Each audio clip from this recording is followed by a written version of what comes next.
আসসালামু আলাইকুম, সবাই কেমন আছেন? আশা করছি ভালো আছেন। তো আমি একদিন আগে একটা ভিডিও দিয়েছিলাম যে শেখ হাসিনার একটা ফোন আলাপ ভাইরাল হয়েছে এবং সেখানে সে নানা কথা বলেছে, যার মধ্যে একটি কথা ছিল যে সে পদত্যাগ করেনি, সে আইনানুগভাবে বাংলাদেশের এখনও মানে প্রধানমন্ত্রী সে নিয়োগ আছেন। তো এই কথাটা আসলে সে যে এখন একা বলেছে তাই না। তো 5ই আগস্ট সে যখন পদত্যাগ করেন, এরপরে কিন্তু তার ছেলে সজীব ওয়াজেদ জয়ও কিন্তু ইন্ডিয়া মিডিয়াতে সে বারবার বলেছে যে তার মা পদত্যাগ করেনি, ঠিক আছে। তো এই পদত্যাগ নিয়ে যখন কথা হচ্ছিল এবং ফোন লাভ ভাইরাল হয়, এরপরে কিন্তু আমরা আজকে দেখছি যে শেখ হাসিনার একটা পদত্যাগপত্র কিন্তু সোশ্যাল মিডিয়াতে ভাইরাল হচ্ছে বা দেখা যাচ্ছে। তবে তার সত্যতা এখনও যাচাই করা হয়নি, তবে বলা হচ্ছে যে এটা আসল পদত্যাগপত্রই, যেটা ছাপা হয়েছে। যেই চিঠিটা ভাইরাল হচ্ছে সোশ্যাল মিডিয়ায়, সেটা হচ্ছে রাষ্ট্রপতি মোহাম্মদ শাহাবুদ্দিনকে লেখা একটি চিঠি। তো এই কাজটা কিন্তু শেখ হাসিনা কিন্তু কয়েকবারই করছেন, বা আওয়ামী লীগের পক্ষ থেকে কয়েকদিন ধরেই করা হচ্ছে। এটা শেখ হাসিনা পদত্যাগ করার পরে তার ছেলে এটা ফার্স্ট শুরু করেছে।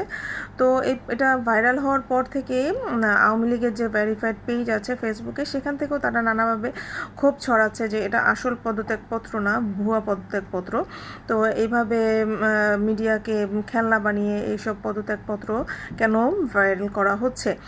তো আমরা এটাও জানি যে পদত্যাগপত্র যেটা সরকার থেকে করা হয় সেটা একটা সুরক্ষিত জিনিস, যেটাকে মিডিয়াতে ভাইরাল করা হয় না, সেটা একদম সুরক্ষিত জায়গায় থাকে। তো এই জিনিসটা আসলে সে আওয়ামী লীগের দল বা শেখ হাসিনা, এটা আমার মতে সে একটা চালাকি করেই করছে। সে জানান দিচ্ছে যে সে নিজে আছে বাংলাদেশে, এবং সে ফোন আলাপে আমরা শুনতেও পেরেছি যে সে বাংলাদেশের বর্ডারে খুব কাছে আছে, টুপ করেই চাইলে বাংলাদেশে ঢুকে যেতে পারে। এটা নিয়ে আসলে এত মাথা ঘামানোর কিছুই নেই। শেখ হাসিনা বা আওয়ামী লীগের দল আসলে নিজেদেরকে একটু জানান দেওয়ার জন্যই এগুলো ইচ্ছাকৃতভাবে জিনিসগুলো করছে। কারণ যেই ফোন আলাপটা ভাইরাল হয়েছে, সেটা হাসিনাও ঠিক মতোই জানতো যে তার ফোন আলাপটা ভাইরাল হবে, যা রেকর্ড করে সেটাকে ছাড়া হবে। এটা ভারতের বলেন, হাসিনার বলেন বা সজীব ওয়াজেদ জয়ের বলেন, এটা তাদের সুপরিকল্পিত একটা কাজ যেখানে ভারতের একটা জায়গায় তাকে খুব কড়া নজরদারির মধ্যে রাখা হয়েছে। সেখান থেকে হুট করেই তো চাইলেই তার কোনো কিছু ফাঁস হতে পারে না। তো আমরা সাধারণ মানুষ বা একজন অশিক্ষিত গণ্ডমূর্খও যদি হয়, সেও কিন্তু বুঝতে পারবে যে এই জিনিসটা একদমই চালাকি করে করা হয়েছে, যাতে আমাদের দেশে জনগণরা একটু ঘাবড়ে যায়, একটু ভয় পেয়ে যায়। কারণ হাসিনাকে আমরা যতটুকু এই 15 বছরে দেখেছি, আমাদের ছোটোবেলায় আমাদের বাবা মারা বা ছোটোবেলায় আমরা ডাইনির গল্প শুনতাম, ভূতের গল্প শুনতাম, আমাদের কথা না শুনলে আমাকে সেভাবে ভয় দেখানো হতো। তো হাসিনা এখনকার প্রজন্মের বা এখনকার মানুষের কাছে সেই ডাইনি রূপেই আসলে প্রকাশ পেয়েছে, যার মাধ্যমে মানুষ ওর আসার কথা শুনলে বা ওর গলা শুনলেই একটু আতঙ্কের মধ্যে থাকে, আসলেই কি আবার ও চলে আসবে কিনা। আমাদের আসলে এখানে আতঙ্কিত হওয়ার কিছুই নেই, বা এইসব জিনিস নিয়ে এত মাতামাতি করারও কিছু নাই।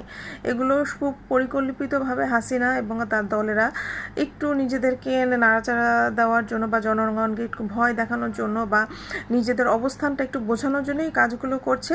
তো এই সব জিনিসের আমি কান না দেওয়াটাই কথা বলবো, এবং আমি চাইবো যে বাংলাদেশের যে বর্তমান যে সরকারের প্রধান যারা আছে, তাদের কাজগুলো ভালোভাবে করুক, এবং সর্বোপরি যে শেখ হাসিনা আছে এবং সজীব ওয়াজেদ জয়, পুতুল এবং তার বোন শেখ রেহানা, এদেরকে বাংলাদেশে এনে তাদের প্রাপ্য সাজাটা আইনানুগভাবে দেওয়া হোক, এটাই শুধু আমাদের চাওয়া।